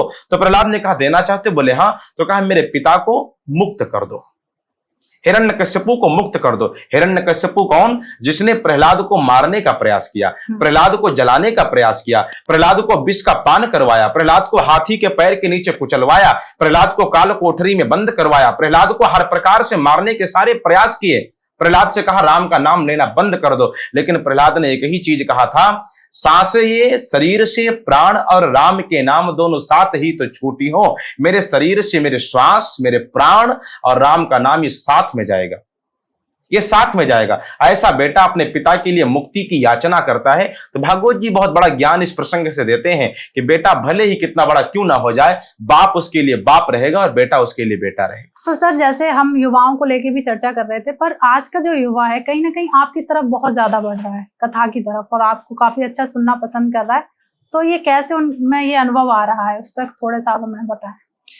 देखिए मेरी भी अवस्था भी, मेरे जो वायु है ये भी युवा अवस्था है, और ये तय है कि व्यक्ति अपने समकक्ष व्यक्ति के साथ बैठना ज्यादा पसंद करता है। और ये भी मैं मानता हूं कि कहीं ना कहीं माँ कामाख्या की कृपा ही है कि मुझे उन्होंने युवा किया है और मैं आज युवा को मार्ग पे ला रहा हूं। तो मुझे बड़ा अच्छा लगता है वो युवा जो अपने घर से निकलते हैं, कोचिंग के बहाने निकले चले गए घूमने, पढ़ाई के बहाने निकले चले गए घूमने, विद्यालय के बहाने निकले चले गए घूमने, उन युवाओं को अपने साथ बैठा करके समझाने का मौका मिलता है। आज हमारे धाम पे जब आया जाए तो हमारे धाम के प्रत्येक कार्यक्रमों को जब आप उठा करके सर्च करेंगे, कहीं टीवी चैनलों पे देखेंगे, तो जितने भी कार्यक्रम हैं, कार्यक्रम के व्यवस्थापक से लेकर के निर्देशक से लेकर के उसको संपादित करने वाले जितनी भी टीम है, सारी टीम युवाओं की है, सारी टीम युवाओं की है। मैं उनको इस बात को समझाना चाहता हूं कि मित्र, अभी आप 18 वर्ष, 20 वर्ष, 25 वर्ष के हैं, अगर आप निरंकुश हो गए, अगर आप निरंकुशता की ओर आगे बढ़े, तो जिस देश की जनता, जिस देश का युवा निरंकुश हो जाता है, वो देश नपुंसक हो जाता है। तो हमें नपुंसक नहीं बनना है, अपने युवाओं को निरंकुश नहीं बनाना है। युवा जो निरंकुश है उनको अंकुश में बांध करके, क्योंकि जगत क्या है, जगत में कुछ है क्या? नहीं है। कसमें, वादे, प्यार, वफा सब झूठे हैं, झूठों का क्या? नहीं किसी का कोई जगत में, सब सपने हैं, सपनों का क्या? यहां पर सारे सपने हैं, कोई अपने नहीं है, सब सपने हैं। तो युवाओं को मैं अपना मानता हूं और मेरा तो एक ही मैं आपके इस संवाद के माध्यम से अपने युवाओं तक ये संदेश पहुंचाना चाहता हूं कि आप निर्भीक रहें, आप निडर रहें। ये इंद्रेश कौशिक सदा तुम्हारा था, तुम्हारा है और तुम्हारा रहेगा। युवाओं, जब तक इस शरीर में प्राण है तब तक युवाओं के लिए ये बना है। मरेंगे भी अपने युवाओं के लिए, जिएंगे भी अपने युवाओं के लिए, करेंगे भी अपने युवाओं के लिए, और जो कमाया है उसको फूंकेंगे भी तो अपने युवाओं के लिए। तो मेरा सब कुछ मेरे युवाओं के लिए है। जब तक युवा मेरे साथ है तब तक ये मेरे शरीर में प्राण है। क्या बात है, क्या बात है। तो महाराज जी, हम एंड की तरफ चल रहे हैं। हमारे जो व्यूअर्स हैं उन्हें कोई संदेश या कोई मैसेज देना चाहेंगे? एक बहुत बड़ा संदेश इस संवाद के माध्यम से, हमारे आपके संवाद के माध्यम से रहा। वार्ता, आज व्यक्ति संवाद से दूर जा रहा है, वार्ता से दूर जा रहा है। और कुछ लोग कहते हैं कि हमारी और उनकी मित्रता बड़ी अच्छी है, जैसे हमारी और शिवाजी की मित्रता बड़ी अच्छी है। अब हम 2 साल बाद ये कहें कि हमारी इनकी मित्रता टूट गई है, बोले महाराज की हमारी मित्रता टूट गई, अब वो SSTV नहीं आते, वो शिवाजी महाराज शिवा से बात नहीं करते, तो एक बीच में एक दीवार खड़ी होती है। एक टेलीफोन जो आ गया, फोन, मोबाइल, ये मोबाइल रूपी दीवार जब से आई है, जब से ये व्हाट्सएप चल गया, फेसबुक, ट्विटर, इंस्टाग्राम चल गए, तब से व्यक्ति के संवाद दूर हो गए। आपको स्मरण होगा, दादाजी से, दादी जी से, पिताजी से कभी वार्ता करेंगे तो बताएंगे, पहले घर में पत्रिका आती थी, चिट्ठी आती थी। मनमोहना की पाती लेके आ गए उधो, देख गति ब्रजभूमि की चकरा गए उधो, पपीहा ने पी कहा तो राम कहा है, कदम की डारी ने चू से भगवान श्री कृष्ण का नाम कहा है। पहले भगवान श्री कृष्ण, भले हमारे पूर्वजों के, हमारे पिताओं के जमाने में पत्रिका, चिट्ठी आती थी। जब से टेलीफोन का जमाना आ गया, व्हाट्सएप पे हम लोग कार्ड दे देते हैं, व्हाट्सएप पे अपनी संवेदनाएं व्यक्त कर देते हैं, व्हाट्सएप पे पिता अपने बेटे को मार देता है, बेटा रो लेता है, पिता मारने की इमोजी बना रहा है, बेटा रोने की इमोजी बना रहा है। बेटी माता से दूर हो गई, पिता बेटे से दूर हो गया, और जब बेटी माता से दूर हुई तो भटक गई, उसने एक धंधा अपनाया सड़कों पर रील बनाने का, और बेटा जब पिता से दूर हो गया, पिता के पास नहीं बैठा, तो बेटे का धंधा बन गया सिगरेट पीने का और अपने दोस्तों के साथ में बाइक रीडर करने का। टेलीफोन का जमाना। तो हम एक संदेश ये देंगे कि आप फोन से थोड़ी सी दूरी बनाइए। फोन हमेशा यूज करिए, फोन आपके अंग बन गए, इनको यूज करिए, लेकिन थोड़ा सा फोन से हट करके एक धरातल स्तर पे, धरातलीय स्तर जो है, पिता के पास में आप बैठना सीखिए। बेटियों से अनुरोध है, माता के पास में बैठना सीखें। अगर माँ के पास बैठेंगी तो भटकेंगी नहीं, बेटा जब पिता के पास बैठेगा तो बेटा नहीं भटकेगा। तो एक निवेदन है कि फोन से थोड़ी सी दूरी बना करके माता और पिता को समय दें, और माता पिता की भी ये नैतिक जिम्मेदारी है, अपने बेटी अपने बेटे को बुला करके अपने पास बैठाएं और उनको नैतिक शिक्षा दें। क्या बात है सर। और पहले तो धन्यवाद, आपसे ना बात करके बहुत अच्छा लगा, और आपका जो अनुभव माँ कामाख्या के लिए देखिए, आपकी जो प्रेम मैंने माँ कामाख्या के लिए देखा, वो भाव देखा, उसके लिए तहे दिल से थैंक यू सो मच। अब हमारी ऑडियंस जो हमें देख रही है और यहाँ तक बड़े प्यार से आपने महाराज जी को सुना, उनके विचारों को सुना, और उसके लिए भी तहे दिल से थैंक यू सो मच। अब आपका काम बनता है कि इस पॉडकास्ट को जितना ज्यादा हो जाए अपने फ्रेंड्स और फैमिली के साथ शेयर कर दीजिए। और बहुत सारे प्रश्न आपके दिमाग में आए होंगे, बहुत सारे विचार आपके दिमाग में आए होंगे, तो उनको वेस्ट मत करिए।